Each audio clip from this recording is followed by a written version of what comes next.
This one goes out to the Artcasters. Ooh, Artcasters! I say you're catching your spell, Artcasters. Catching your spell. Ooh,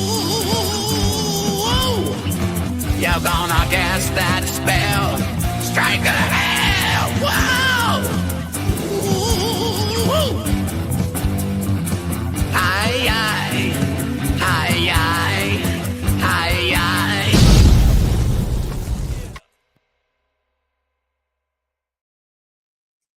All right, guys, welcome to the Artcasters episode. Did I not write the episode number? Oh my gosh.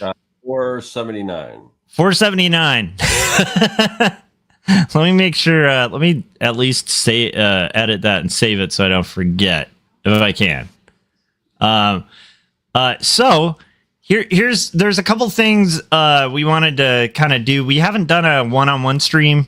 I think it kind of worked out. You guys might notice that we're on a different day. So a lot of that has to do with we were originally on Thursdays, I think, right, Scott? Yeah. Yeah, and so we're switching back to Thursdays at least for this semester, school semester, because I am also a student as well as a teacher nowadays, and so I have Tuesday night classes, so that I can't do class and then ask Scott to I don't know when it would work out. Then we'd probably have to stream at 8 in the morning or something, except that I'm teaching. So I don't know. It's kind of, anyhow, Thursday nights will probably most likely be the days. But as we usually say at the beginning, we aren't kind of kidding around. You guys should definitely join the mailing list because a lot of stuff will occasionally change with Artcasters. And so just to kind of stay in the loop and stuff, you guys should definitely get kind of connected to that. But there's even bigger news, which we were just talking about. And then I was like, hey, wait a minute. This is actually pretty good content to just kind of talk about a little bit while we work on stuff. Because that's kind of the premise of Artcasters originally was we'd just hang out, work on art, and talk about stuff. There's a topic I think is really interesting, too. So we'll get into all of that. But I guess before we kind of dip into everything, Scott, what do you think? Should we introduce ourselves and tell people where to find us and all that fun stuff? Yeah. All right, cool. So I'm Joshua Kemble. You're on my channel. If you haven't yet, hit the bell. So you get notifications when we're about to go live, and subscribe to this channel, and then support indie comics. I noticed that Jacob's Apartment is at a kind of a reduced cost on Amazon. I don't know if it still is, but it might be worth checking out.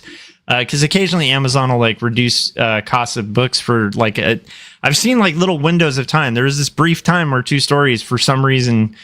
Do you guys remember that? I don't know. It was on sale for $6 for a good 2 months or something, and I was like, go buy it because I get the same commission.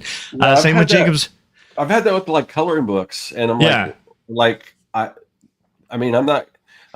if you're selling it for this, I'm not making anything. But I think Amazon takes the hit on that for some reason. Yeah, I think it's part of their kind of predatory competitive thing. But it's if it helps my readers save $1 or $2. So check those out. Jacob's Apartment and 2 stories. Support indie comics. Don't assume people are just out there flooding the market buying indie comics. It's an indie market, and so it relies on independent people like you guys to support. And then also listen to Joshua Kemble and No Saboteurs. Those 2 different things on Spotify.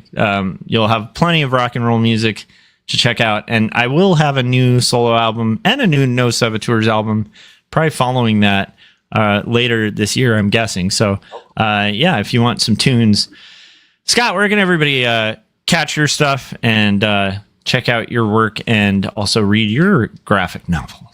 The graphic novel, you can just basically just go to Serkworks.com. That will take you to everything. That will take you over to my YouTube channel. There's a link to my YouTube channel. If you want to join my mailing list on Substack and get the free Comic Maker Starter Kit, there's a link to that. If you go to the store, you can get my wax packs, my wax pack trading cards, and my graphic novel, Young and the Dead, Kids versus Zombie Adventure Story. So all of that stuff, and basically that's kind of the hub for anything that I do. and including Patreon. There's a link to my Patreon there. But yeah, I mean, right now I'm working on tons of cool stuff. I keep hoping keep getting a little and we're going to talk about scheduling and things like that. Yeah. How it relates to comics, or with me, like part of it's comics, part of it's other things. But I'm working on a lot of stuff right now that I just can't wait to, like, you know, I mean, it's not like it's under NDA because it's me, but it's just, you know, I mean, I could tell you I'm working on a whole new channel and all this kind of stuff, but I just want to get to the point where I can, like, say, oh yeah, check this out. This is the new stuff. So a lot of cool stuff behind the scenes. But very cool stuff. Yeah. If you want to be in the, you want to know when all that stuff drops, it'll probably be on my website or my newsletter for sure. So I love it. All right. So I guess before we kind of get into this topic, maybe we got to do some like house cleaning type stuff, where we're just kind of letting people know where we're at. Some of you guys might have seen Corey Kerr, old co-host of the show, post a YouTube video about StreamYard. But for those of you who didn't, let's I guess just catch people up on what's going on with StreamYard. So StreamYard is like Scott and I basically, I think, have both been using, a combination of OBS and StreamYard, and StreamYard has been for years like a really efficient streaming platform where it's very easy. It's an ease of use kind of thing for bringing on guests.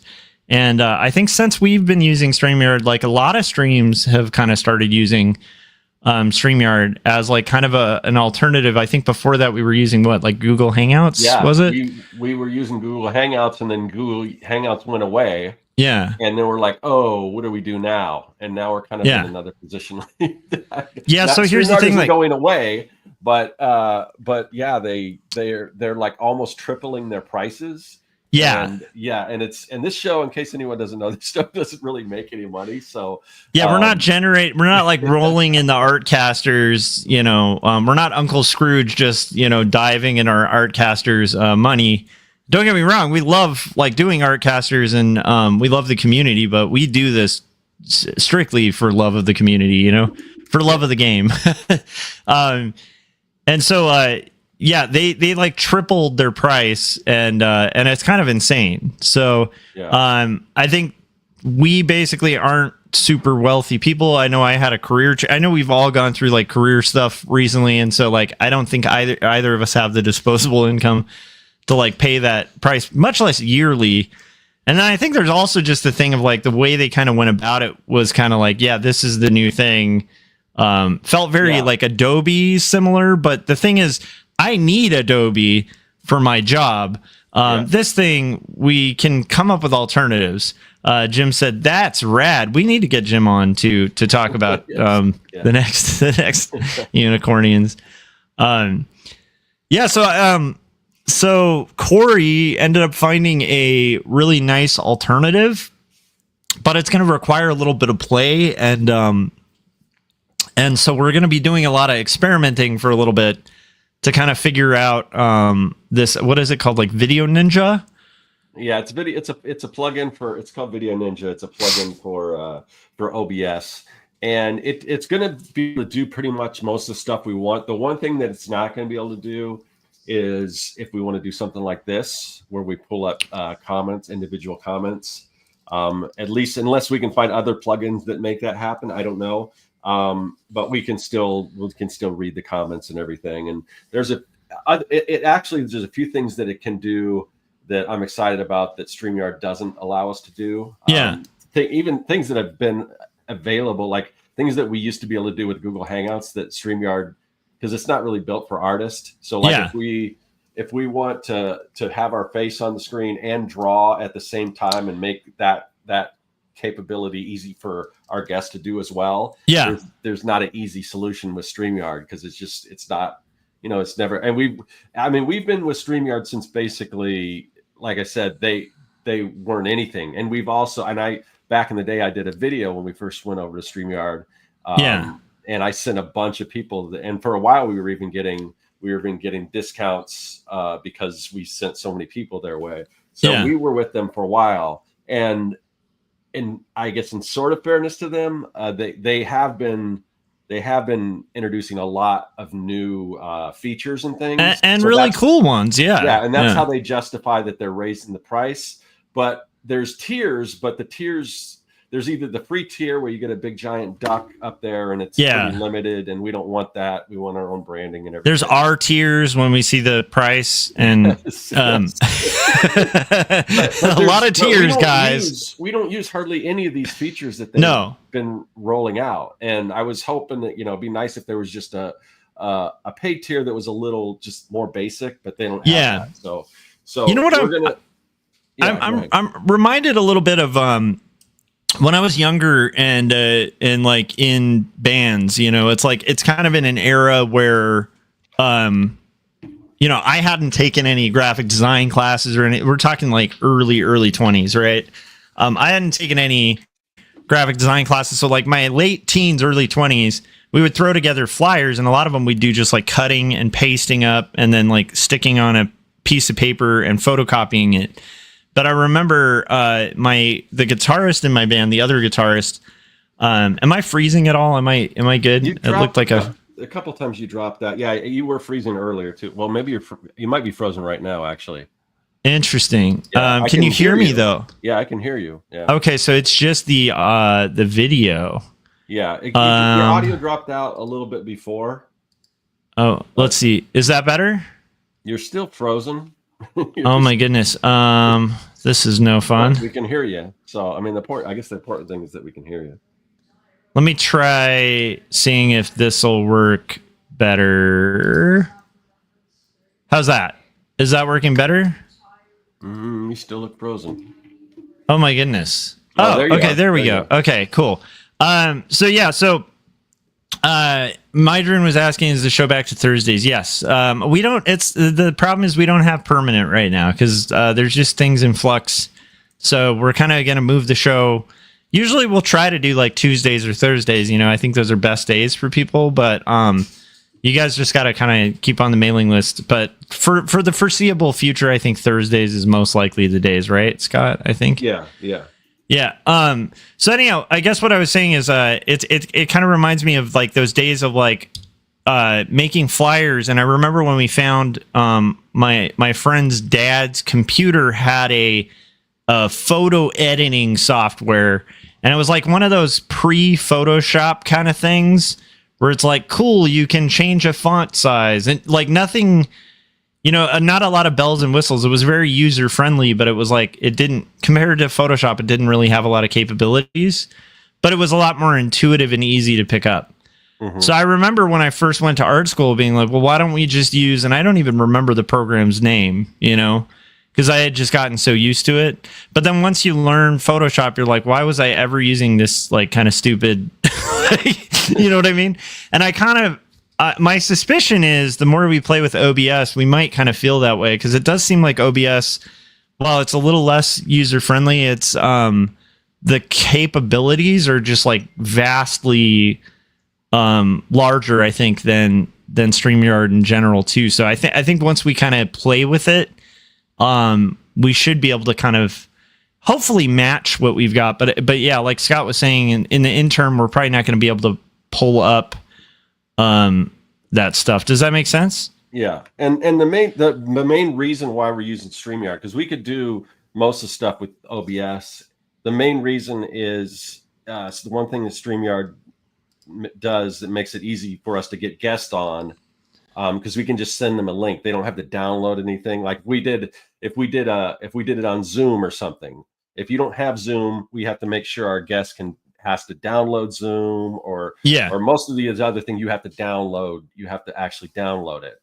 So that's the one thing, because we could, like, if everyone had OBS, we could probably do the same thing, but it's too complicated. We need to make it as easy as possible for guests to join us. And basically StreamYard, it just gives you a link, and then but that's what this plugin will do. This OBS plugin that we're going to be working with. So Yeah, 100%. And I have no idea. Speaking of OBS, I'm going to have to mess with it because I keep freezing. So I might have messed up the settings on it. I don't know. We'll see. Okay, so hopefully I'm not looking like Max Headroom or something. Jim was asking if your mic is off the setting again because he said it's kind of hard to pick up the audio. Hold on. And hopefully when we get rid of StreamYard, we won't have this issue because StreamYard keeps changing my mic around. Josh, you kind of run the show while I figure out my mic. Yeah, so anyhow, I guess the gist is just kind of expect us to have a bit of a learning curve as we're kind of adopting the new software and stuff, but keep in mind we're going to try to keep it going. I think ideally we would have just stayed with StreamYard, but again, we're not, generating, kind of the revenue to kind of keep justifying the cost. You know what I mean? Let's see here. So let me go back to something weird just happened with mine. Okay. Anyhow, so that's basically, he was saying to tap the mic, Scott, just to double check. Oh yeah, your mic's good. So maybe just bring it closer. Yeah. It's hard because I've got my screen and I'm trying to work on my screen and I can't see the screen if this mic's in. I probably have to do something like you where it's hanging down or something. Yeah, I think the trick is to have the part that says blue like pointed to your mouth, but it can be pointed to the side. But it's like the part that says blue is usually what's picking up. But I don't know if that's that. Jim said it's way better. Since this whole thing goes all the way around that I could use any part of the microphone, but I guess not.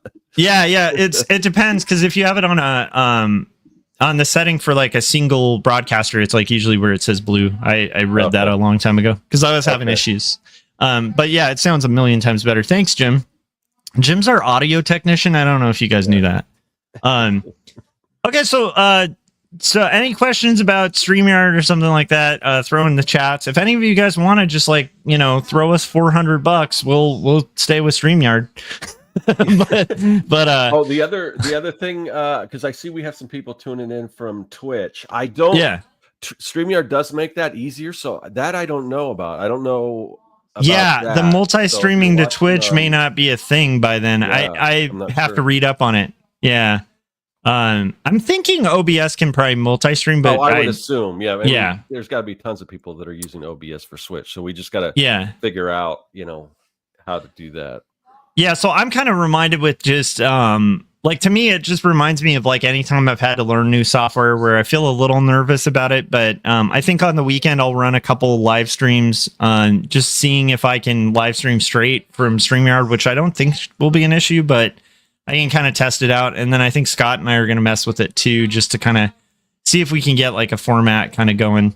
So anyhow, point being, there will be changes. Bear with us. And as usual, give us like comments and feedback, and we'll try to kind of work it out.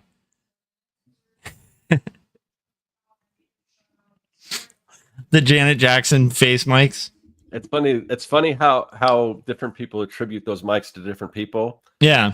I'd be like the McDonald's drive-through mic, or something. A lot of people say that is true, Spears or whatever, but so. Or what was the guy who did the Sweating to the Oldies?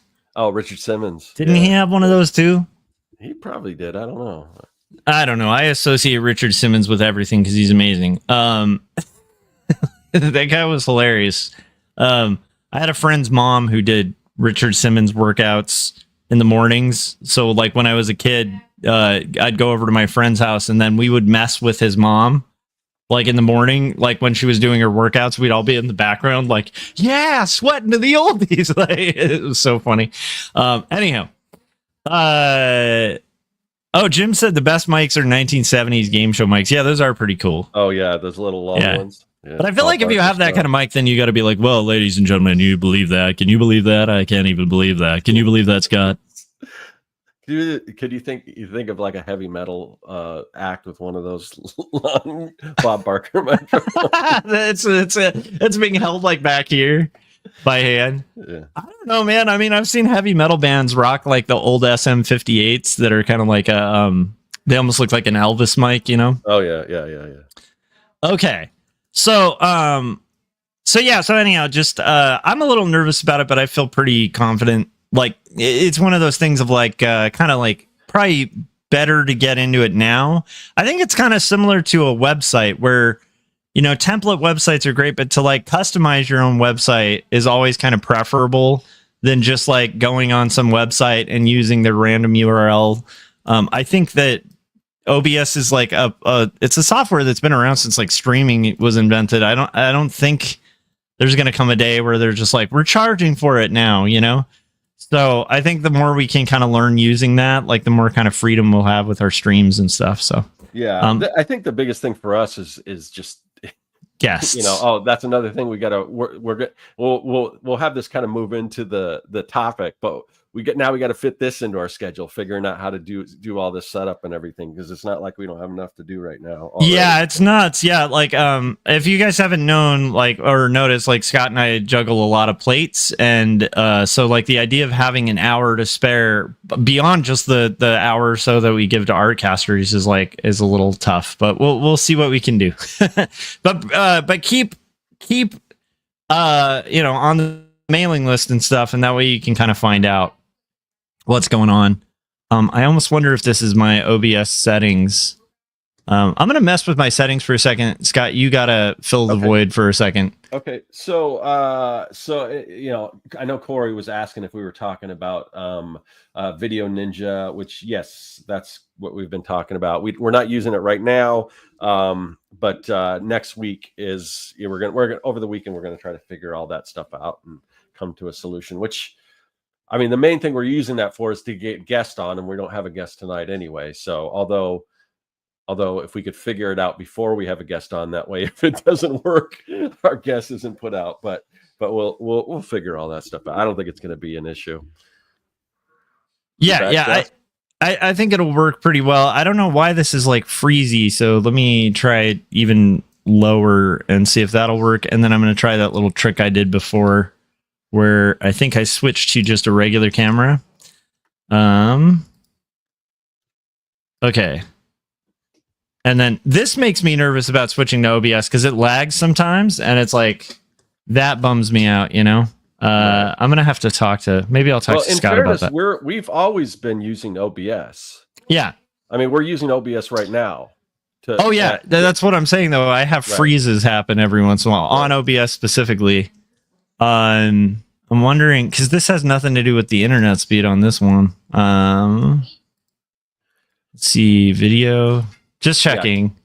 Because OBS will allow us, when we use OBS with StreamYard, it'll allow us to put pictures, like when you see Josh and he's got his multiple camera angles and all that stuff. So that's what we use OBS for. But we use it with StreamYard now. So yeah, 100%. So anyhow, that's kind of what we're looking into. If you guys have any questions about that, let us know in the chats and stuff. So should we get into our topic? This is an interesting one. Sure. Yeah. For sure.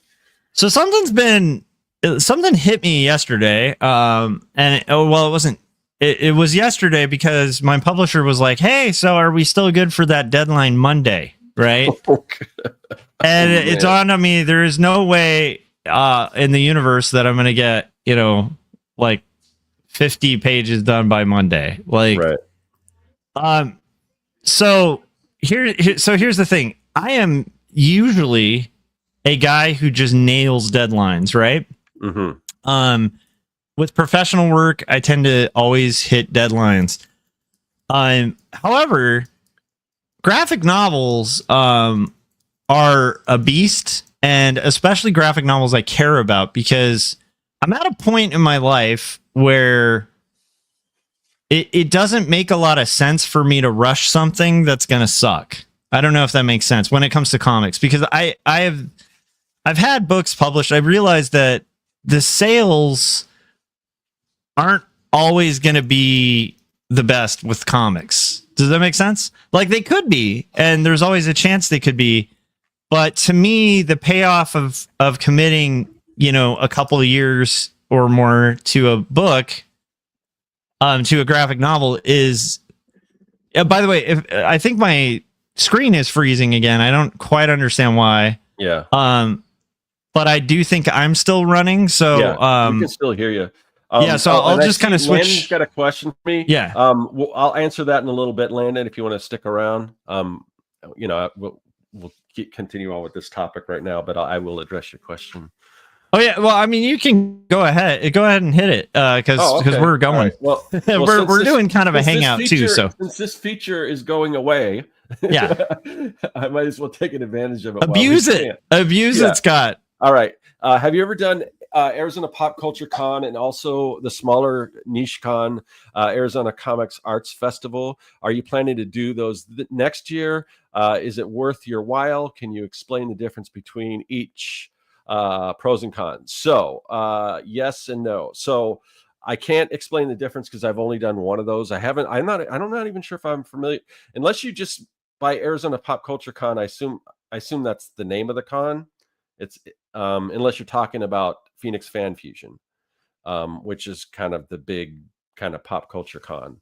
So you can let me know in the if there's actually a convention called Arizona Pop Culture Con, because I'm not familiar with that one. But I have done Phoenix Fan Fusion, and I definitely have done ASCAP, which is Arizona Comic Arts Festival. We just got the dates for the next one. It's going to be in February. I've done that 2 years, plus we've even had Ryan Cody on the show who runs that convention. Okay, and he means Fan Fusion. Okay, yeah, big difference between those two. So Fan Fusion is kind of what you kind of described it as is Arizona Pop Culture Con. I mean, it's big, it's fun. I kind of stopped doing. I did it last year, or just this year, I guess. But I was invited as a guest. So typically, I'm not doing a whole lot of shows unless I get invited, since COVID and everything. But that show was good for me. It kind of depends where you are, but the big difference between those two is Arizona Comic Arts Festival is just a 1-day show. So one of the reasons I'm not doing I'm doing a lot of these 3-day shows is there's just so much, I would make money at these shows, but then I realized I'm setting up for like a week, 2 weeks in advance, spending a bunch of time. And I'm like, that time's kind of money. And I'm spending a lot of time into it with my booth setup and all that kind of stuff. So unless I can kind of figure out how to streamline that, which I probably could, I probably won't do a lot of those. But if they pay for my table, then it's like, oh, well, there's a lot more, we have a lot more wiggle room there.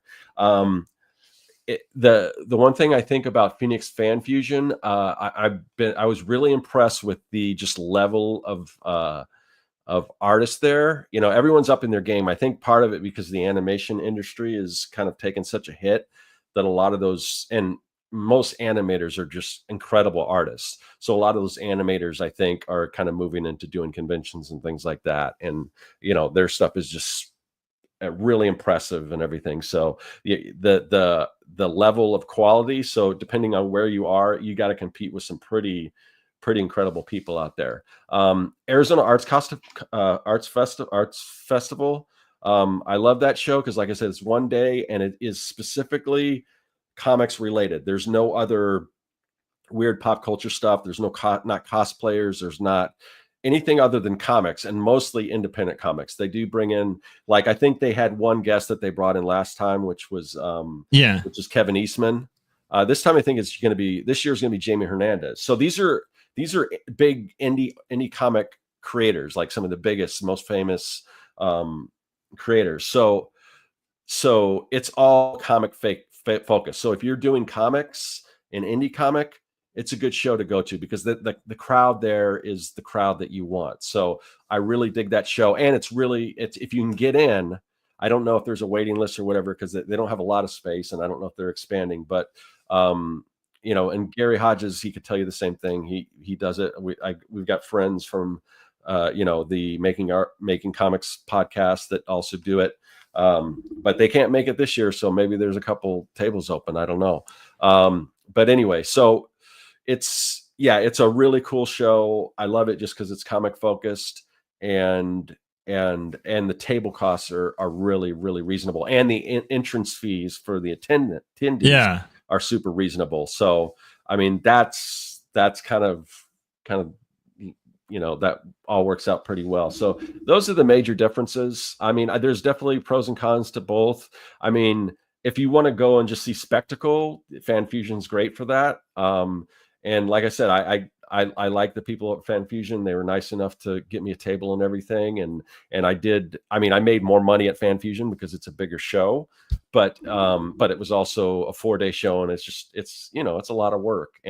But you do have to I think you probably have to be at a certain level, because just the artist alley and everything, people are really up their game. So, and if you're paying for a table, it's quite a bit more. So you got a lot to make up for. So I don't know if I would use that as if you've ever done a con for, I don't know where you are landing as far as doing cons and things like that, but probably not one of those you want to jump in as your first con. But yeah, so those are kind of the differences there. So. Yep. I am not sure what's going on with the OBS thing, but hopefully it'll work a little bit better. So I'm actually really curious about that Arizona. I like the one that now I'm blanking out again. Which one is the one that's ASCAF? Yes. Is that the smaller one? Yeah. And they also do Landon, I assume you're in it. I think it's been a while, because I think you were, I know you used to kind of be more in the chats a while back, and now you're back again. So, but I seem to remember you being in Arizona, but, and I assume that's why you're asking. So, they also do other things. They do like a thing called Cocktails and Comics. I think they're just having something. I think there's another thing going on. I think it's October that they're going to do something, but I don't think I can make it to that one. But they also do these other events where it's just like, it may be like an evening thing where you have drinks. I've done Cocktails and Comics where you set up, and that's always fun. And it's just a cool vibe. I dig it. So what Ryan and Cody's doing as far as indie comics in Arizona with AZ Comic Art Fest and all that stuff, I kind of hope more cities kind of adopt that and do more comic related stuff. So, but yeah, so. Yeah, I agree. Let me see if this works. Jeez, my computer's just been weird, man. Well, just my video processor's having issues. There's not much to fix it. Let me just go back to this and it'll just be choppy, but the audio's okay. Yeah, I'm just laughing at Jim's comment. Oh, okay. He said most animators are incredible artists. Scott Serkland, only most, not all. Oh yeah. So the kind of thing that I was gonna mention was basically with comics. To me, the only reason I am gonna work on a comic is if it's a book I want to see in the world. Outside of that, like I don't really have a lot of incentive to kind of do comics. Does that make sense? And so, and I think we've talked about this. So like, this is a couple years ago, I kind of came to the conclusion, like it's just not worth working on a comic that's not one I really want to see in the world. And so we got this publishing deal for this comic, and I have not compromised at all on the quality, but unfortunately, like, because comics just take forever, I definitely miscalculated my timeline. And because I'm somebody who takes a lot of pride in like hitting timelines and deadlines and stuff, it's just a rare thing for me to ever miss a deadline. I was pretty disappointed, but weirdly, and this is kind of what I was going to talk about. Something happened the other day, because I had my publisher check in, and I was kind of at peace with the fact that I'm human, and there's just no way I was going to be able to get it done by the deadline.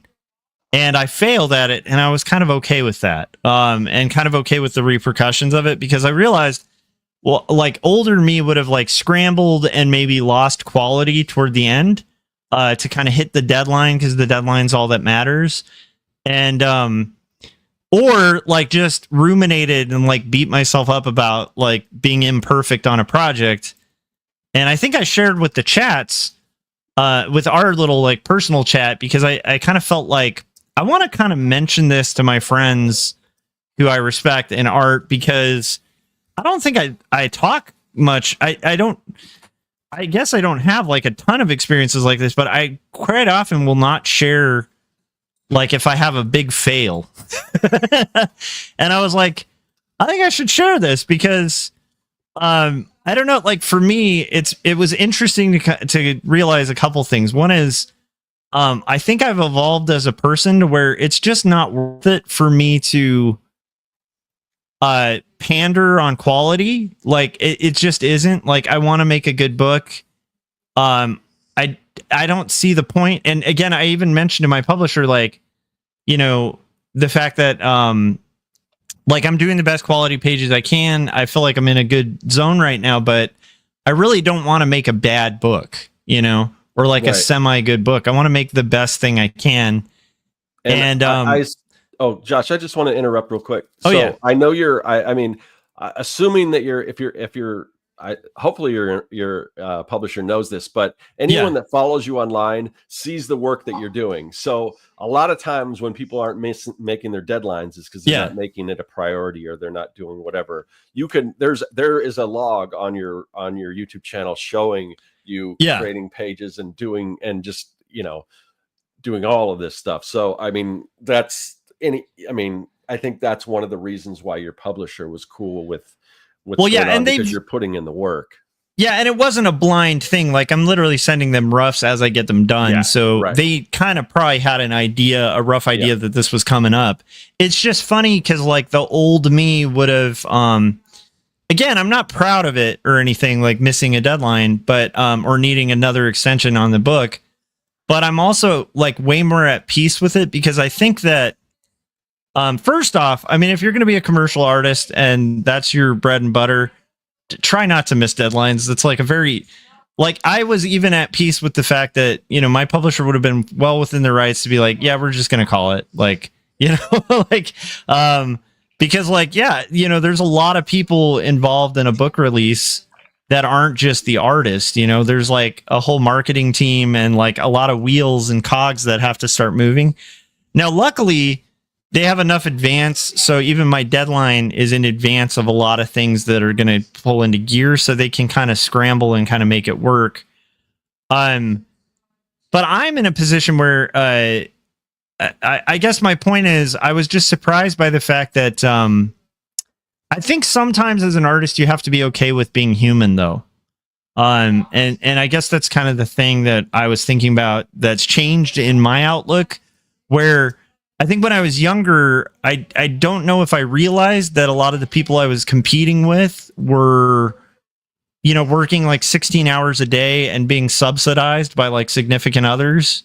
You know, like, you know what I mean? Like that's a common thing in comics, like is like people just working insane hours, which Scott and I already kind of do work weird hours, but and compromising their health, and then also being in a scenario where they don't actually need to make like money off of it, you know, or they make money off of it, but it's like an ancillary thing. It's like, you know, occasional grocery spending or something.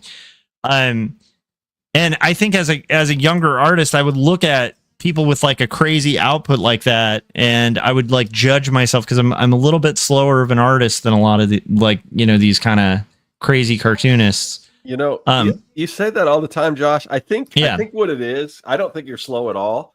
Yeah. I think your point of reference is that you live with Maya and she's probably incredibly fast, and that's probably why you think you're slow. But I don't think you're slow at all compared to the average artist. Yeah.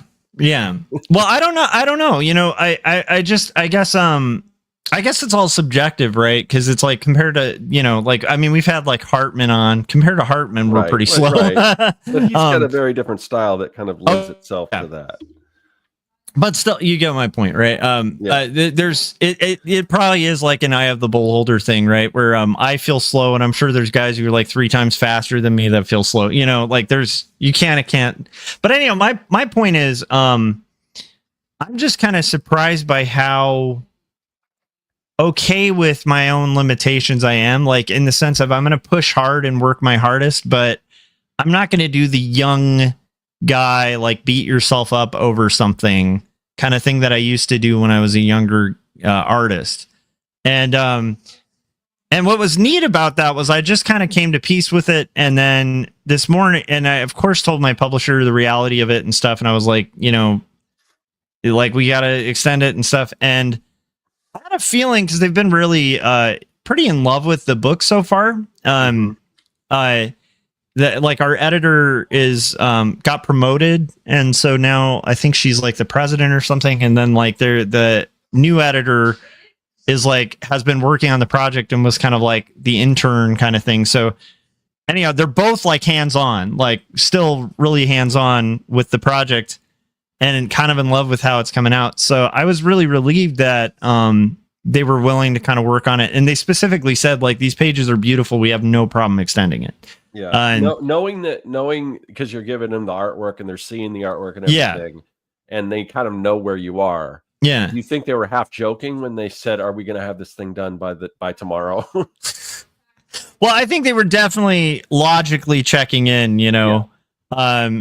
And it wasn't like is it going to be done by tomorrow? They actually said, "Hey, I see we're at like this page count.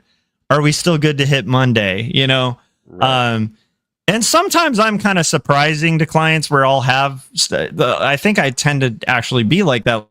If it looks like I'm not going to make deadline, I do have like every page sitting in my back pocket or something, and they're like, "Oh," because I rarely miss deadlines. But yeah, the undertaking of a graphic novel has been a lot more than I've learned how to gauge my delivery on almost every other product, but because most of my graphic novels have been personal work that then got a publisher later, this has been a real learning experience for me of just like gauging my own time, but also being comfortable with, I guess my point is, if you're out there trying to be like a rock star artist and stuff like that, it's okay to kind of be realistic with your expectations, and it's also okay to like fall short of a goal. And I do think what Scott was saying about like be in communication with your client, if that's the case, you know. And luckily, like sharing roughs and stuff along the way kind of makes that a smoother transition. But it's funny to me, my change in mindset, because I kind of don't like, I'm glad my publisher's on board with it, but I also am all at a point in my life where I kind of don't want just a hit the deadline, make this thing done thing. I want like a really good book. Yeah. And the quality, I just am not willing. Like, I'm just not okay with compromising the quality. That doesn't mean I'm going to make these like perfection pages where I'm going to George R.R. Martin like one panel for 10 years.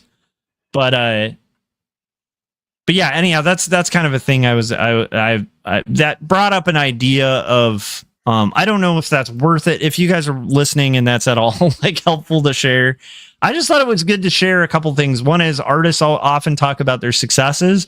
Like, for instance, when this book comes out, if I never mentioned this, you know, I would probably get people like that I know even that follow this that would be like, wow, that's a lot of work you got done in, you know, and they'll kind of edit out the failures along the way. And I would edit them too. And so you wouldn't really have to see behind the curtain.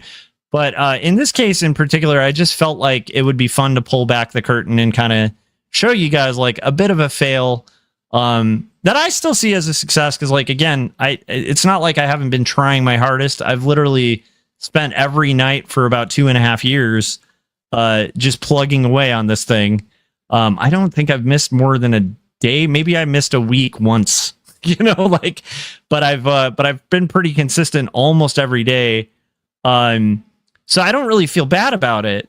I did feel disappointed in myself for just like letting down a publisher on a deadline that I was being a little over ambitious on.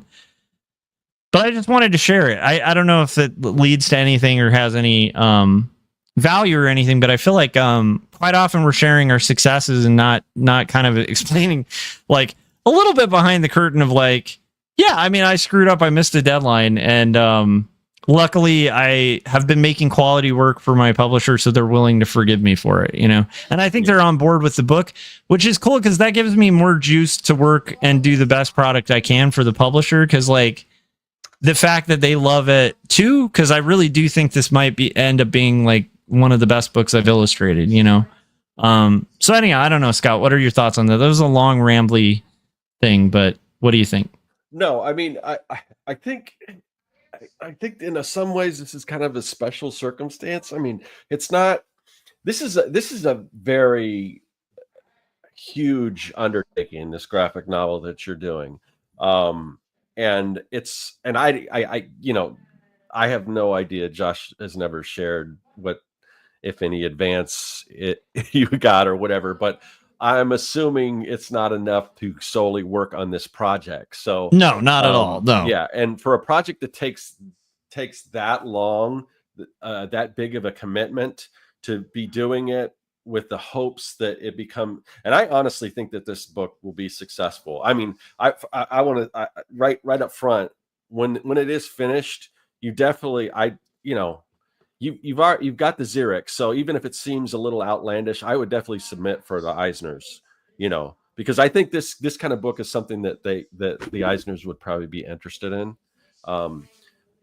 But yeah, and just because of the nature of I mean, whereas I think it's a little harder to get people on board with slice of life or like this is an actual literary figure. Yeah, I agree with you on that. Yeah. Right. Yeah. So I think it has the potential to be successful. But it takes so long and to commit to that much. I mean, you had the art director position that went away. That was a big change in your life. When a project spans over the course of years, I mean, there's things that come up that can change that. So, and I think and publishers kind of understand that. It's not actually like that you mentioned a client. Yeah, it's not like if you commit to a client, I'm going to have this done next month or whatever. I know you can hit that deadline. That is a really important differentiation, because I would feel a lot different if this was page rate. It's not a creator owned kind of project. In that, let's say I was doing, I don't know, hired to do like a Scooby-Doo comic or something, you know what I mean? And it's like, you're just getting paid a page rate. In that case, you got to hit that deadline. And that's why I honestly probably wouldn't even take a comic like that right now, because I just wouldn't be able to. But with a creator owned project, I think you're right. It is a little different. So thank you for bringing that up, because that is that's also important to share with our audience too. Because I think if you're getting a page rate or something like that, then you want to kind of maintain your output. But yeah, on an undertaking that's like a huge graphic novel creator owned. Thank you for bringing that up. That's a good point. Yeah. Yeah. But yeah, I mean, and I know you are too. I'm a big proponent of hitting deadlines. But but I think this is a kind of a different circumstance compared to just regular typical client work, or even like a monthly book or something like that. I mean, there's just over the course of 2.5 years, there's just been a lot of changes, and it's not like I mean, I don't think a week's gone by where I haven't seen you not putting in a bunch of time on this, and anyone that, like I said, watches your channel can see that. So yeah, I mean, I'm not a big advocate of missing deadlines, but this is kind of different, and I think it's great that you realize that, and you're not beating yourself up over it, because you shouldn't. Not in this particular case. Well, and I do think in to an extent, it's one of those things of your responsibility as a human. This is my own take on it, is to do the best you can, the absolute best you can with what you've got. And if you're not hitting deadlines and you aren't doing the best you can with what you've got, then there's a reassessment for sure, right? But I guess, yeah, that's the kind of profound thing to me about this, was kind of being okay with, humans are human, we are limited. I used to get very bothered by my limitations, and as I'm getting older, I'm kind of more accepting of them. Not that it's okay to miss deadlines, but just that, I want a higher output of pages, but it's just, and I'm picking up the pace a bit, but I definitely have a limit. I have a point where, I'm hitting the gas and the car's just going at full speed, and kind of it being accepting of that is bizarre to me, but kind of I don't know, refreshing in a weird way. Because the younger me would look at, like Hartman's a good example. When I was younger, I would have been looking at that live stream. I would have kept that in the background until I could match his speed of page rate. Does that make sense? Which would drive me nuts. And then, of course, I'd be like really upset and feel like a failure or whatever. This is what I used to do when I was a younger cartoonist. Not watch people's videos on loop, but my point is I'd put that as like a weird, unachievable goal that I would strive so hard to do that I'd almost kill myself, like with overwork. And I'm not kind of there anymore. Like I'm kind of okay with like I know what I'm offering my publisher. I really like my publisher. I know they care a lot about good books, and I know I had a feeling we're on board with like just wanting to make a great book. We're almost there. But yeah, I don't know. It was just like a profound change. I don't know. Did you have like a crazy ambitious period, Scott? Like, I mean, you're still very ambitious, but when you were younger, did you have kind of some absurd ambitions that in retrospect, you're like, maybe I was like pushing a little too hard? I don't know. I don't know if you had that. Yeah. I can't, nothing comes to mind. I mean, okay. I guess when I was really young and I would like, I thought I could like direct a movie or something all by myself with my little, camcorder that I borrowed from my dad and all this stuff. And I could do certain things, but I just did not have the wherewithal or the skill to do anything like what I imagined. But I think as I kind of grew older, I kind of figured out what I could do. But I purposely don't take on like I would have never taken on a project like this just because I know my ADHD and sorry. I know that I mean I like to take little kind of smaller projects. Even Young and the Dead's probably like the most sort of ambitious project, but I didn't set out to make a big trade paperback. I set out, the original goal was just to make an 8-page comic, and then it kind of went a little out of control. But so I always kind of knew that I would get to that point.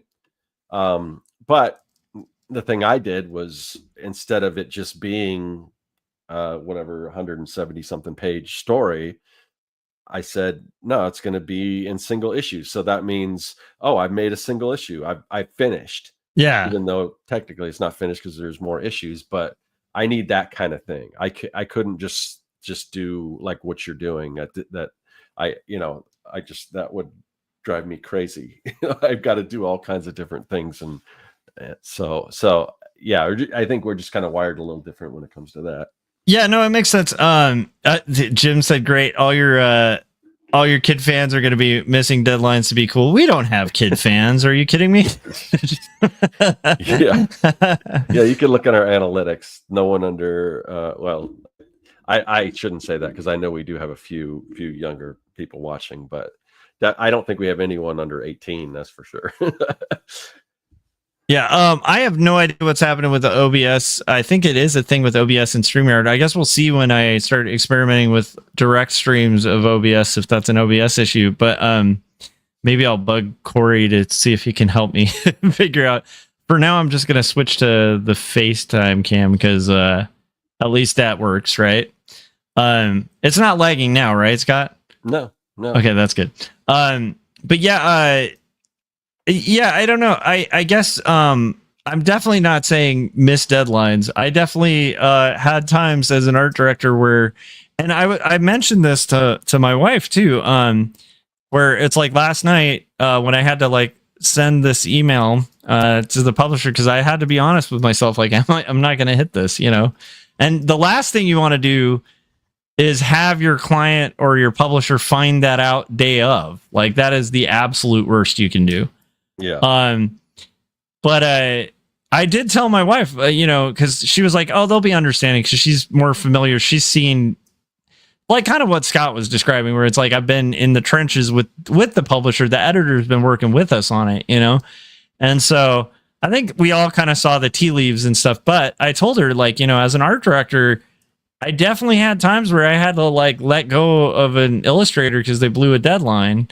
And it's like in those scenarios, it's like, man, well, we can't extend this. Like the client needs it like today, And so I was saying, like, having had that experience, I'm kind of at peace with if they feel like they need to cut ties or whatever, because, like, yeah, it sucks to blow a deadline. But I do think it's a little bit different with like a creator-owned project and I don't know, like author illustrator type stuff. I think it's a little bit different, but it's definitely not something I plan on repeating in the future. I think I just need to get a better gauge of like how long these things take, because comics are like the nefarious. I don't know. There's something fascinating about comics. I think it's what keeps me doing them, but they're very hard to completely predict output. Yeah, and then revisions definitely add a lot to it too, because there's been a lot of revisions, mild revisions, but along the way, just little ones here and there, So for sure. Anyhow, I don't know. It's interesting. I do need to get a better gauge of my output though. But you're right. It's a little different when it's a page rate, because it's a little easier to gauge your output, right? When you're like, okay, I'm 8 hours today, I'm just plugging away straight on this thing, and that's my only gig. It's interesting. But anyhow, yeah. In some ways, I guess you could compare what you're doing to, say, like with Young and the Dead, which was I would impose my own deadlines, and I'll be honest, I didn't always hit the deadlines. Things came up or whatever. You've got a publisher that you're doing it for, but it's again, it's different than like a monthly comic deadline that you have to hit. I mean, it's although it is a tough position to put them in, because luckily here's a couple lucky things. One is we were about to have our marketing meeting, so that says something very important, right? Which is they haven't put in the expense yet to book the marketing stuff, right? They haven't put it in catalogs yet. So that's the time where this is like, if you can do it, that's the time to do it, because once it's in a catalog, like think about like a monthly comic, right? If you were working on a monthly and they put the listing in Diamond, and then you're not hitting it, like you're done. Like that's hard to return from, I remember too. Do you guys remember Wetworks from like the Image era? Yeah, it's like a year delayed comic or something. Yeah, that's the kind of thing that like becomes like legendary failure. This is like a more acceptable failure that I had, and I think like slightly might happen a little more than I'd like. But I was just happy that my publisher cares about it, because there was a part of me that's like, well, or they could just fire me and have AI do it in like a week, so I'm glad. My point is, I'm glad they care about books and artists, and that's one of the reasons we really liked them. So I think that's cool that that's a case too. They're still out there, guys. People who care about books and artists. So anyhow, yeah, I don't know what we take from that, but yeah. No, I mean, and I think a super important thing for most people that have kind of been doing this on a professional level, or I mean, probably know this, and it doesn't even relate just to art. It could relate to no matter what you're doing. But if you have a deadline for anything, and you got to let people kind of know where you're at, and if you're not going to hit that, don't wait till that last day to let people know. You got to kind of let them know sort of in advance, and there's kind of no place for pride in it. Like, you know what I mean? Because you're not winning any points, like hiding something from people, Yeah, you definitely want to. Also, I do think that's a good argument for sharing as you're doing, like collaborating. Try not to end up in a scenario where you're like, I'll have 50 things for you in 3 months, and then they're not seeing anything till 3 months from now. Because those are scenarios where you can, just always constant communication. Scott's dead on about that. But also, I do think it's important to also realize, like, we're human beings. Like, we're trying to roll this proverbial boulder up the hill, right? Which is like half of our creative endeavors. And there's going to be times where you like drop the boulder, like it's just going to happen. Like, it's part of being human. And And I think I don't know. I think it's good to have a high standard for yourself.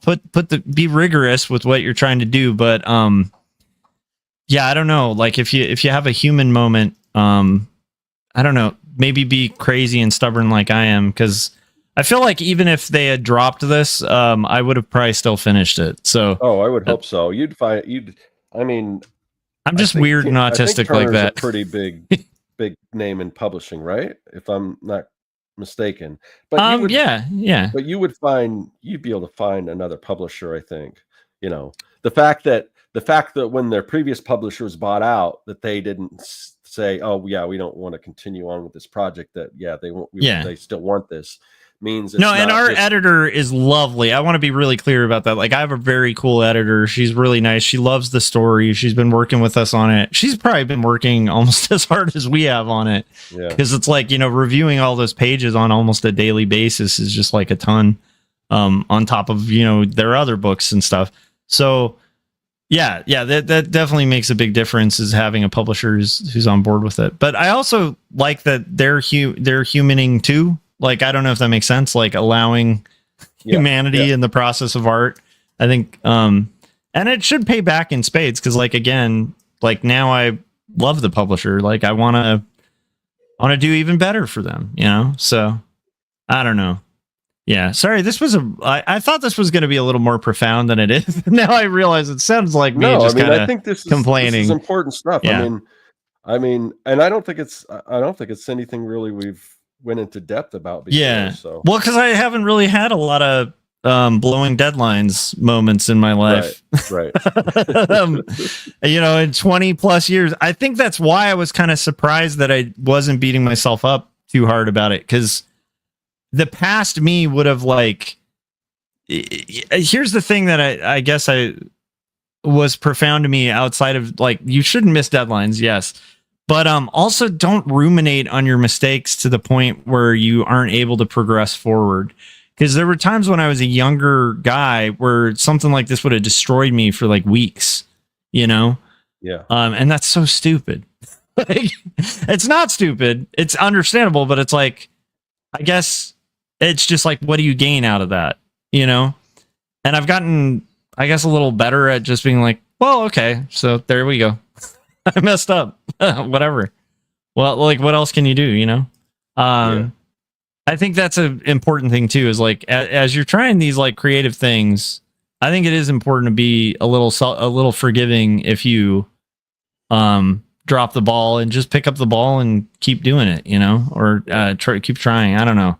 As corny as that is, anyhow, I figure there's got to be somebody out there who could benefit from hearing that, because I do think artists, again, we're often sharing our successes, and so even people who are fans of this might just be having this perception that we're constantly just firing 110%, and it's every once in a while there's a misfire and it sucks, and that's kind of okay. And also, like Scott was saying, communicate with your client if you're ever in that kind of scenario as soon as you can, because you'd be surprised how often they might actually be cool, no problem, we'll work with you, although don't blow deadlines, but if you're going to go through it early. And I don't know. I think it's probably good that people are hearing this from us, because we're usually pretty much oh no, you gotta hustle, and you gotta make art the only priority in your life, not to that extent, but you know what I mean. We're pretty hardcore when it comes to a lot of that stuff.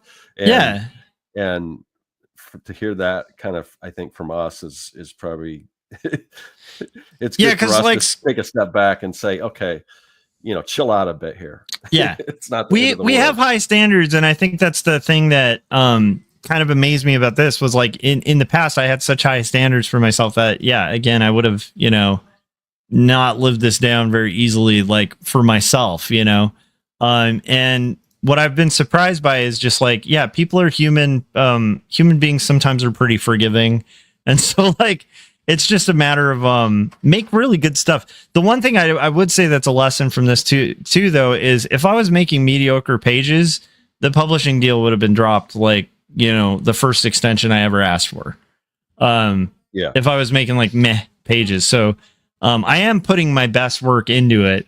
And so that helps too. Like if you're giving a really good product, I don't know if that makes sense, but let's say you order some food and it's a little late, but it's like really delicious. It's going to be a little more forgivable than like if it's like a fast food hamburger that is like an hour and a half late. You know what I mean? Yeah. Yeah.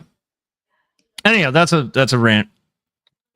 No. Jim said, "I'm glad they can see this book will be worth the wait." I had a feeling. It's funny. I had a feeling they would be okay with it, but I don't know. I just thought it was important to share my failure and be vulnerable. I don't know where that comes from, Scott. It's not like I do that in books or anything. Yeah. But I don't know. It just seemed interesting because like it's a rare occurrence. So I thought, hey, let's bring it up. You know. Yeah. Have you ever had a time where you're just like super hard on yourself for like a failure as an artist or something, or in a certain thing, and then you're like, in retrospect, you're like, why was I like so? Because I can definitely think back to times as a young artist where I like ruminated way too much on something that, in the grand scheme of things, kind of worked out and wasn't really a big deal. Like I don't know if that makes sense. Yeah. I mean, there's been a couple, especially earlier on in my career where I just totally bought something I just totally screwed the pooch on something. So there was and I think a long time ago you're like, there was a Dalmatian back in no, I'm just kidding, sorry, because you said screw. right. Anyhow. No, so there was a project, and it was a project for like two pretty big companies. One was I'll just mention it. One was Duracell, and the other one was Nickelodeon. It was kind of a cross promotion between these, and I was doing some storyboards for them. And it was like all storyboards. It was kind of a rush job. Yeah. And at the time, this is way back before, there was a time where, not everyone had the ability to make copies and things and from printers and all that kind of stuff. It was a lot of that stuff was a little expensive. Not everyone had that kind of setup. So the one thing I did have, so basically what I had to do was the process that I was using to do I was doing marker renderings, and I would print them out on black and white copies, and then I would marker those, and then I'd paste them on the board so they can present them and everything, so they'd be color and everything. Yep. And this was late because it was a rush job. It was late at night. I didn't really have the ability to run to the copy store or whatever. So what I did was I ran the pages through a fax machine. So I'm basically using the fax machine as a printer. And so I cut out the pieces. I spray mount them on the board, got it all, and I'm looking at it, looks great. Delivered the product to the client, the agency, the next day, and they sent it off for whatever. I think they sent it off to whoever, some other ad agency or the client or something like that.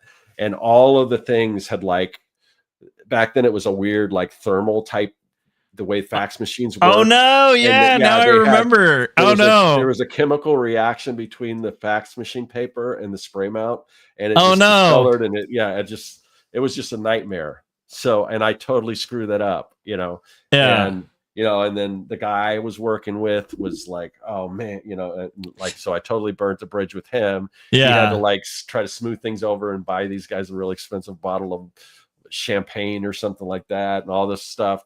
It was a nightmare, but it was, so I often beat myself up over that. But you live and you learn. There's going to be times in your life where you make stupid decisions and stuff like that. But there's, especially when you're starting, like, I guess that's the thing that's fascinating about this, because again, as an illustrator, just straight illustrator, I don't think I've ever missed like a deadline, right. But it's like on this I have, and but I will say, as an illustrator, I've made a million like stupid like newbie mistakes, like you'll forget contracts, or your computer dies, or like there's just always something. And it's funny to me maybe it's a natural, maybe the thing that's interesting to me is just a natural result of kind of getting older. You kind of come to accept yourself a little more, I think, than when you're younger, and you're hungry and you're like, just your ambition is almost bigger than you. Whereas now I still have a high ambition. I'm still going to be trying to shoot for things that, may not be possible. Just because I think that's just the nature of the people we surround ourselves with, right? But but also I don't know. I'm much more accepting of the fact that like when I was younger, I was self-conscious about my teeth, because I have really screwed up teeth. Now I really don't care. I have messed up teeth. It's awesome. You know what I mean? It's not awesome. It's not fun to have messed up teeth, but it's like I'm not self-conscious about it anymore. I just kind of accept that as a big part of me, and there's a lot of stuff like that, where it's like when I was younger, I was bothered by the fact that I wasn't the fastest artist. And I know, Scott, you're saying but I'm not like like Chris Cawagua is a buddy of mine, right? Mm-hmm. Chris Cawagua is like a storyboard artist. Like he's not always a storyboard artist, but he's very successful at storyboards. For me, storyboards were doable, but I'd have to like spend, like 2 or 3 hours more on them than Chris, because he's just got that like power speed. When he needs to turn it on, he can go to like 110. I can do that with graphic design. I can do that with single illustrations, but anyhow, Tank Grizzly said his teeth are more messed up than mine. I don't know. We'll have a teeth challenge. Let's see, Tank Grizzly. You, me, in the ring. Let's find out. I'm just kidding. I gotta get Scott on here to do a wrestling promo for the Messed Up Teeth Showdown. Scott lost. But yeah, I guess it's just funny. It might just be like one of those like ruminate or thinking about how fun it is to kind of get a little older and a little more accepting of your limitations, while you're still trying to like meet high standards and stuff. It's like I'm not gonna like lose my mind over, even if it's something I invested years into, like not quite hitting the thing I needed to. I'm gonna try, but it's like it's also, I guess part of it's being a parent now too, right? Because I was thinking about that. What would I tell my kid if he like blew the homework thing? It's like, well, make the best you can of it, because like you kind of, that's the best you can do is the best you can do. You can't beat yourself up for things that aren't the best you can do. So Tankersly said, oh no, I would never. My grill is embarrassing. You have no idea, sir. You have no idea the bite on this man. Anyhow, anyhow, so like I guess it's just while you're being ambitious and hitting deadlines and stuff out there, or like aiming for big clients, or trying to launch the new thing or brand yourself, while you're out there doing all this stuff, also realize you're a human being, and that's okay. Like, you know what I mean? Because I think there's two kinds of people that'll listen to our content. So a lot of them are vets. Like a lot of people who listen to their stuff are veterans of this stuff, right? And are highly ambitious and overachievers anyway. And I do think there's a value in like telling that type of personality, like it's okay sometimes to like, like we all screw up sometimes. There's also underachievers out there who maybe listen to us, and the last thing they need to hear is that, like, hit your deadlines, no excuses, make stuff. I think there's room for both, and I guess that's what came to my mind was like, maybe more than just me needed to kind of go through that, like just to kind of explain that to like anybody who might be out there like beating themselves up, over something. It's just like your competition in life is you, and don't knock yourself out in the ring. You got a lot. You can't gas yourself out like early on. And also I'm a finisher. So like, that's one thing my publisher, my literary agent, anybody who knows me knows that about me. Like I will finish this. Like there is no question that this book will be done. And so that's just my weird, like, it's just a autistic thing about me. Like I'm gonna finish things I start. But but yeah, I guess it's just funny because it just reminded me of younger me the other day, because I was just totally at peace with whatever happens, which is strange and I guess new for me. You know, it made me realize, like, I feel like I've made some growth as a person in the last few years or whatever, as cheesy as that is. So yeah. No, I mean, I get it. I was thinking, I was just kind of thinking back to what you were talking about as far as storyboard artist, and because I've done storyboards too, but I'm kind of like you. I mean, it like, even going back to that one project that I was working on. Yeah.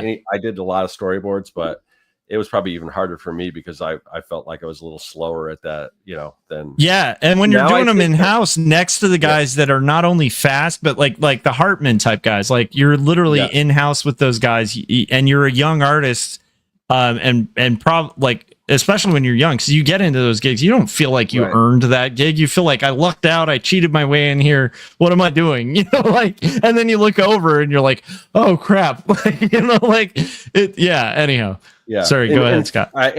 What the other thing is, I guess I shouldn't be too hard on myself for my speed on storyboards, because I wasn't a storyboard for film. I was more like commercial storyboard. Yeah.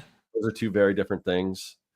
Commercial storyboards, they typically want them to be a little more illustrative and not as fast. When you're showing, oh, this is what a 30-second commercial is going to look like, and if it's a product, they want the product to look good. They don't want it real sketchy. So it's quite a bit different than, like, I know Chris is probably doing like movie storyboards and stuff like that.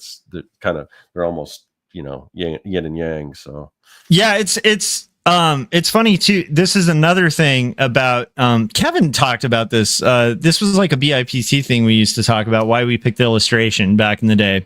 And Kevin's kind of going full circle and going back to animation, which is cool. But we were both talking about having this moment where we realized, like, we really like finishing things. And one of the things that's hard with animation to get used to is, like, a lot of the gigs in animation are like just kind of having beautiful unfinished work, like with the story art.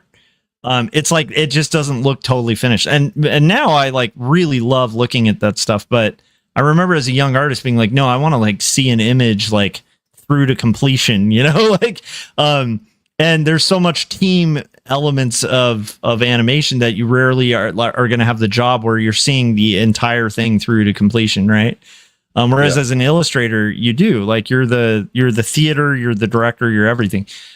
Anyhow, because of that, another thing I struggled with storyboards when I was doing it, although I succeeded and hit my deadlines and stuff, was like, once I got in a vibe of it, I just feel like I'd turn it in and be like, really, is that, like, you want to pay for this? Like, like, because it was like, but I didn't even like ink it or anything, like, it just felt like kind of half, like, which is kind of the point, right? Like, they don't need to see, in betweens. Like, if they wanted in betweens, they'd hire you, or not in between, keyframes, right? If they wanted like keyframe kind of storyboards, like the big ones, like they'd pay you for that. Like, they're paying you for like real quick, like very clear, very accurate, like, sketches that are going to help them get the budget for their or visualize like their crazy scene that they're trying to get, somebody to pay for.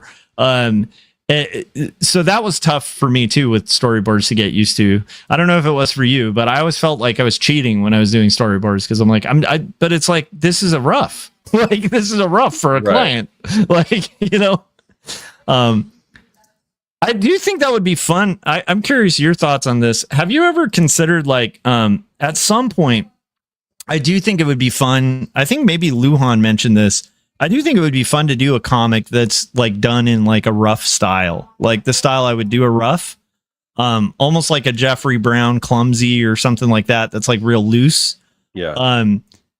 It's like the project has never presented itself. But have you ever considered that, like, where you're like, man, that would be really fun to just do like a real loose comic? Well, in some ways, I'm kind of considering it now. I mean, probably not that loose. I mean, it'll be. The new project's going to be detailed, but I want it to be a little more organic, I guess, or more stylized, or more rough looking. So, so I haven't really pinpointed exactly how that's going to look, but I want it to kind of have like a sort of a graffiti feel to it. So yeah, I'm kind of thinking about that now, like, because like I through my mind's going crazy. Like I'm looking at all these really detailed artists and like, oh wow, man, maybe I should really do something like that, or can I, can I? Yeah, you're at that kind of blue sky stage too, you know? Yeah. And then I'm like, nah, man, I think it'd serve the project better if it was a little bit of a quicker style, so I can get more done, but still have it look really cool. So I haven't really decided on exactly what that's going to look like, but the main thing I want is I just want it to have tons of I want it to be fluid, and I want to have it, just really a lot of movement. A lot of movement to it. Yeah. It's gonna need movement because it's hip hop,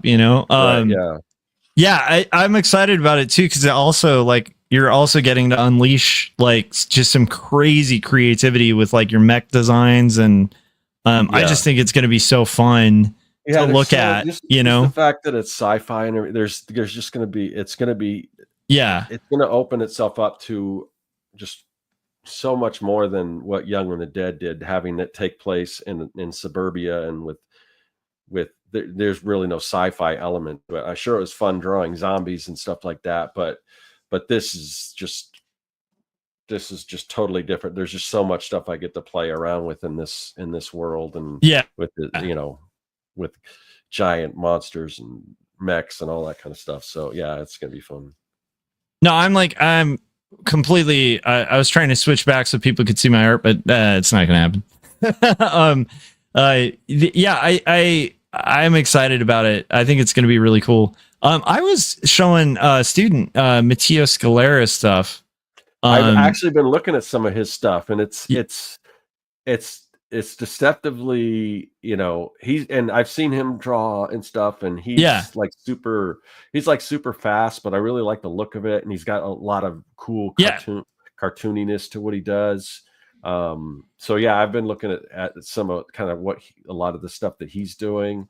Yeah, I love how he incorporates splatter and washes. I love his washes. I wouldn't do that. I would just keep it straight line art, but yeah, it's cool stuff. But I can kind of, and I've been looking at his layouts and stuff, because the main thing I was looking at was like, I was looking at some of his pages, and I'm trying to find, I see all these cool action things, and I'm trying to find pages that are just kind of the quieter moments to see what those look like. Yeah, because there will be some of that stuff. So how do you pull back to have those quieter moments? Because everything else has so much action and speed lines. And what does a quieter page from him look like with his style and stuff like that? So, but I think I really want to take advantage of like different angles and different, just a lot of that stuff. But when you look at his stuff, you could kind of see, in the same way you can look at you can look at David Hartman's stuff, and you can see why he can be so fast. Because he's got like real tight shortcuts. For sure. But the thing I was really impressed by was like the movement of the ink is just so cool. Right. And it just, when you were talking about kind of like a freer style, it just instantly made me think of that, because I was showing a kid today, because he was like a big Batman fan, and he was showing me Jim Lee art. This is the fun thing about being an art teacher, is like you have like a high school kid being like, this artist Jim Lee, and you're like, dude, I've known Jim Lee since I was in junior high, before your parents were born. Okay, kid. but it's like getting to show him like Matteo Scalera as like Batman, which is like some of the just beautiful stuff. Even like when he does those washes, and it's like or like a Daniel Warren Johnson. His stuff is like super like just energy all over the place. So I like that. I think it would be fun to do like some ink that has like some splatter and like movement and stuff, but it does require like, it's kind of like when I look at Craig Thompson stuff, I always get really envious of his dry brush, because it's like the scary part about that to me is like the confidence and fluidity you have to have as an artist to be able to do, like, if you guys have ever seen Habibi, I'm actually not a fan of the story. I think it's kind of weird, like, personally. And I love Craig Thompson's Blankets and Goodbye Chunky Rice. But for art, just as an art book, Habibi is like a masterwork. Like, it's but there are panels in there where it's like, it was drawn quickly, but it's so just accurate. Like the instant he lays down that line, it's like one swoop, perfect. It's like even the dry brush is controlled. And like, to me, that's a level that would be really fun to work at, but also terrifying, because I like real clean lines. I don't know, but I could see you incorporating like some splatter and movement, and it's almost like, where do you stop though with I don't know. It's going to be interesting to see where you arrive, because at some point you got to just kind of, it's going to be interesting to see where that ends up, because there's so many possibilities, Yeah. Like, have you figured out how you want to like stylize the figures and so like the characters yet? No, or you're I know I want to lean into some cartoony stuff. Yeah. And I want so it'll be a little more cartoony. I thought about, the kind of the angular, like, ever seen some artists will have like the fingers and they'll be kind of more angular looking, like almost like chiseled, or instead of rounded. So I don't know. I'm just right now I'm just kind of playing around. There'll be some style that something like that, but definitely cartoony. Definitely a lot more black. I mean, Young and the Dead is really close to just straight line art. There's not a whole lot of spotting blacks, and I mean you could see that even in the that what I worked on at the retreat, so I mean it'll fit, that style will kind of fit into it. I think it's more when we get to like the actual storytelling and the human figures, because I haven't drawn any human figures yet. I got to kind of figure out the look of the human figures, but there'll be I know there'll be a variety, whatever different characters. You'll have bigger people, smaller people, different. I don't want if you look at Young and the Dead, you could probably say there's a lot of same face syndrome in there, which is a little hard to get away from when you're dealing with sometimes with kids and stuff. But kids are actually, I will say, kids are really hard to draw. Like, if people are out there thinking kids are easy to draw, just start drawing kids. And even drawing kids from observation is like super hard, because like they have such fragile little details. Yeah. So I want to stay away from that kind of same face syndrome, have everyone kind of have a kind of a unique look and stuff like that. So those are things I'm thinking about right now. But I'm excited. I'll be experimenting with a lot of this once I kind of shift back to doing some more comic stuff on YouTube and everything. So we'll kind of. I'm so pumped. Like, it's funny with Young and the Dead, I had that excitement like I will have over like a zombie thing, and it's a different excitement than like just the sheer childlike wonder and joy of just like a cool mech. Where it's like, to me, that's a level of excitement that's really hard to match with any other genre. I guess maybe like Kung Fu would be like a similar thing, like where, like martial arts flicks, there's an excitement that I get about it that's a little different than any other genre. It's kind of the same with like giant mech stuff, where it's just cool. Like it doesn't need a ton of like explanation. Artistically, it's just super fun to look at. It's kind of like Akira's bike, right? Yeah. Or Tetsuo's bike in Akira. It's like, or Kaneda's. I'm sorry. Oh my gosh. Right? It's Kaneda's bike. Kaneda's bike is just cool. There's just nothing more to it. It's just really fun to look at, and you want to own it, as a toy. And I feel like you're going to bring a lot, like that's what I'm excited about too, is like just the potential for excitement about it. And also just, it's fun to think about like these things. Cause I'm like, I already kind of want a toy of that giant mech you drew on the retreat. It's so cool. Oh, I do too. Yeah. I do too. Yeah. So I think that's going to, I don't know. And it's fun too, cause it brings up a lot of, it still has like some throwback to it, which I think is, like a good part of like what you tend to lean to. And so, yeah, it's going to be fun to see how that grows, Yeah. Yeah. Gary's fuming right now. What's Gary fuming around about? Tankersley said Josh's dream has come true. He's got his name in lights. There's a story behind this thing. He used to say live stream. And I think was that when you were, I think it was when we were streaming. I think we were taking down and I accidentally broke the Yeah, one I had that it. said Yeah, live stream. I saw it break. Yeah. And it was one of those days where like, you know, you get in your car and like the gas is on like 1 and you're like, crap. You know, you go to the gas station and then you like go to fill up and it's like does not take cards. So you go to the store, like then you're like getting at, and of course you're running late when this is happening. And so then you go to the store and there's a massive line, and then you get to the register and they're like, I'm sorry, the register's out. So we're going to have to. So then you're like, okay, so then you know what I mean? It's one of those days where everything progressively is just like another thing and you're trying to be positive. And then I remember that being just kind of like, okay, well that fits today. Yeah. I don't even think it bugged me at that point. I was like, yeah, it's kind of been one of those, that would happen today. Yeah. But it was funny. It was kind of a Curb Your Enthusiasm type day, you know? Yeah. Well, hopefully you guys like found this helpful. I hope it wasn't too self-indulgent. My hope wasn't to like, I wasn't trying to garner sympathy from chat or anything, because I want to be really clear. I'm a very lucky person to like, first off, have such a rad publisher who believes in the project, and to have the ability and the tools to like do the project, and to have a good like, you know, I'm juggling a lot, but I'm juggling a lot doing new things to do a career I love.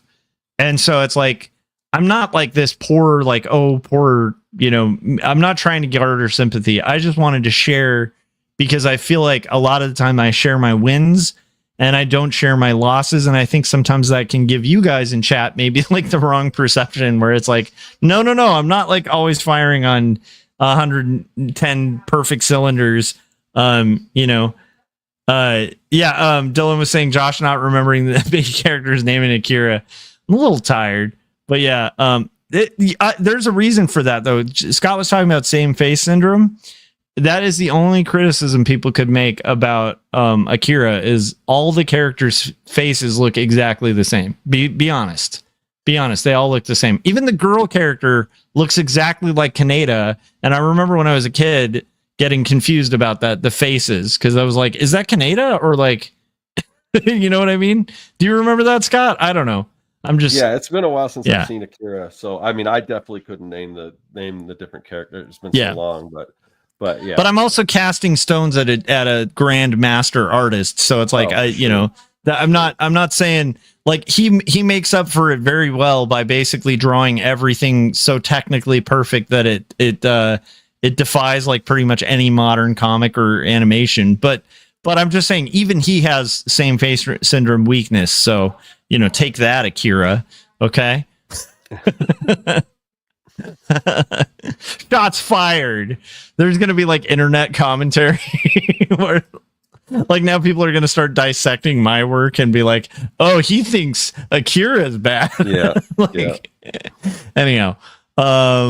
Yeah, thanks guys in the chats for hanging in there. And yeah, what is Gary fuming about? I want to know what this is. Gary said, I missed it. What am I fuming about? Oh, not remembering the main character. Okay, I'm putting it together. My boomer brain is catching up, guys. Yeah. So anyhow, I guess we can kind of start to get close to wrapping, you know.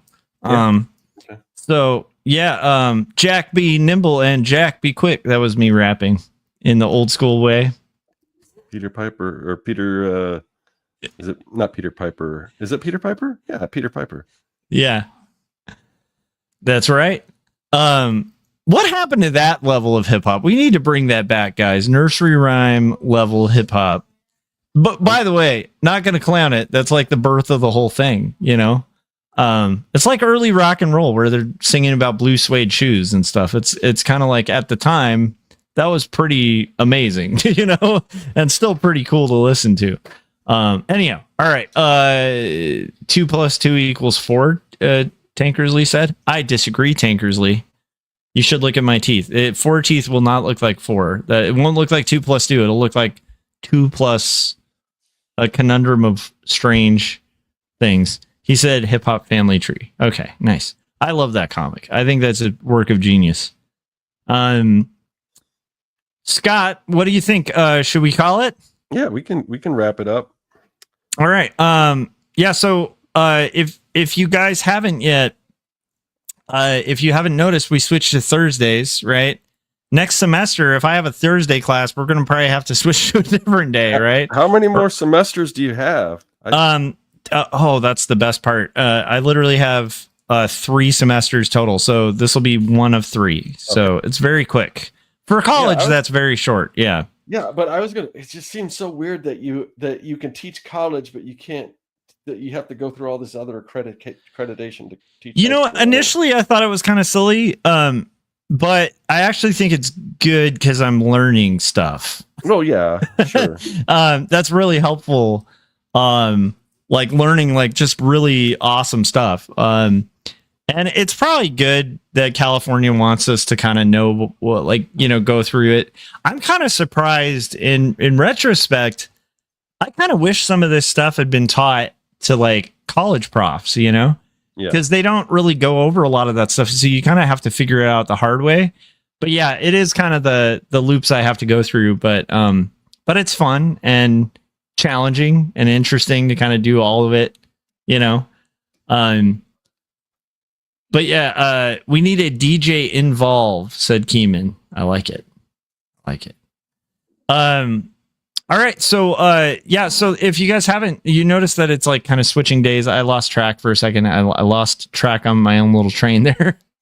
But the point being, how do you keep track of this stuff? Scott's going to tell you. But before he does, check out 2 Stories. Check out Jacob's Apartment. These things, buy Young and the Dead. Like, these books that we made are a labor of love. They took years to execute. And we're not making, you know, crazy amounts of money on these things. But we love them, and we put our soul into these things. So support this work. They're good stories. We wouldn't be doing this otherwise. So that's a good way to support. Bear with us too. There's going to be a lot of weird changes with the OBS and stuff. I'm going to probably talk to Corey too on the weekend if he loans us his time for a second, just to kind of make sure my settings are good, because they might be causing lag. Who knows?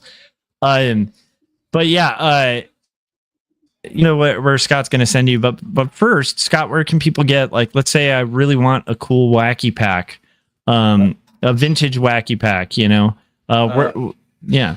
Well, not vintage. Well, not wacky pack, but wax packages. Yeah. So basically on my website, I'm taking a lot of the movies and TV shows that never got wax pack trading cards, and I'm actually creating those, and you can find those. They're in limited quantities, but you can find them up on my website. Gum also included. Okay. Yes. Yeah. There's gum and stickers and all that kind of stuff. And as I'm speaking on that, I'm working on an original, original wax pack concept that I'm going to be letting people know about, hopefully fairly soon. But it's fun anyway. But yeah, all that stuff on my website. Also, my comic books, Young and the Dead, Kids versus Zombie Adventure Story. Just think Goonies meets Night of the Living Dead. That's up there as well. You can check that out. And everything from my YouTube channel to my Patreon to my newsletter, that's all. If you just go to my website at serkworks.com, you'll be able to, that'll take you to everything else. So definitely check out the website. The show Artcasters, we do this show every single week. I almost said usually it's on a Tuesday, but it's not. It's moved back to Thursday, which we were doing Thursdays for a long time. So for years, we're back to Thursdays. We're back, boys. Yeah, we're back. So but if you want to, but there might be a time where we can't do it on a Thursday, or something happens, or we may have to switch, or we can't do it at all, and we will let you know in the chat. And I mean, not the chat, but the in our Artcasters newsletter. And we don't spam you or anything. The only thing we do is usually about 30 minutes before we go live, we send out an email letting you know who the guest's going to be, if there is a guest. Tonight there's not. But it'll let you know the day, the time, all that stuff, because YouTube doesn't always notify everyone. So that's the best thing to do. Plus, we switch back and forth from Josh's channel to my own. That also gets confusing. So the best thing to do is just join that mailing list. And like I said, the only thing you'll get from us is to let you know, oh, we're not going to go live tonight. It's going to be this night, or we are going live, and here's the link you can click on. So definitely check that out. There should be a link in the description for that.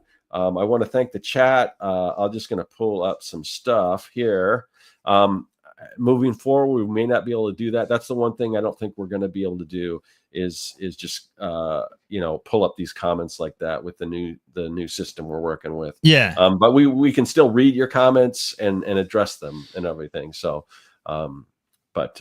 anyway, but we're gonna hammer all that stuff out as we move forward. It shouldn't be that big of a,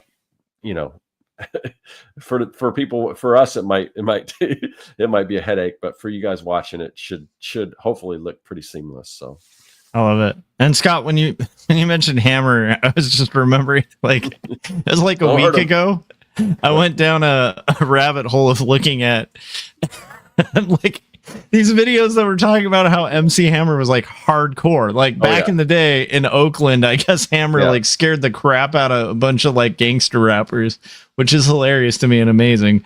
I've heard those stories. Yeah, but anyhow, I went down like that rabbit hole and like put on the YouTube playlist and those things. So if you guys are interested in checking that out, thank me later. All right. With that, we mentioned the mailing list, all that stuff. You guys know when to find us and where to find us. Hit the bell, hit the like button, all that fun stuff. Don't smash the like, because I really am an advocate for the idea of don't crush your keyboard, okay? Your keyboard's nice. Just tap the like, okay? Tap the like button. We care about you here, unlike other streams, right? They want you to smash your keyboard. We care about your finances, and we just want you to like the show. So just tap like. All right. With that, that'll end it, and we will see you on the next live stream. Bye, guys.